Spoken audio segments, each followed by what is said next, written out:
চলো দেখি এই তরমুজগুলোর মধ্যে কে সোনা বের করতে পারে। আমি প্রথমে চেষ্টা করব। চলো কাটে দেখি। আরে এখানে তো একটা পর্চি আছে, দেখি কি লেখা। ও লেখা আছে শিগগিরই তোমার বিয়ে হবে। তাহলে বলো কবে বিয়ে করতে যাচ্ছ?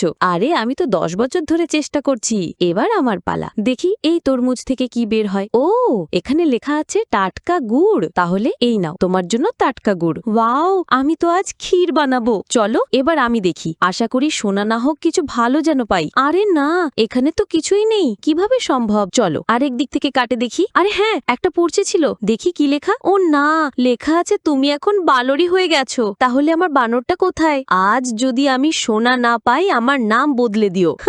তোমার জন্য তো নতুন নাম ভেবেই রেখেছি। তরমুজ কাটতেই পারো না, সোনা কিভাবে পাবে? দেখো আমি তরমুজ ফাটিয়ে সোনা বের করবই। আরে এখানে তো লেখা আছে $200। তো নাম তোমার জন্য $2। ওয়াও, এবার দেখি আরেক টুকরোতে কি আছে। ও আমি তো ভাবিইনি। দেখো বেরিয়ে গেল আমার প্রিয় সোনা।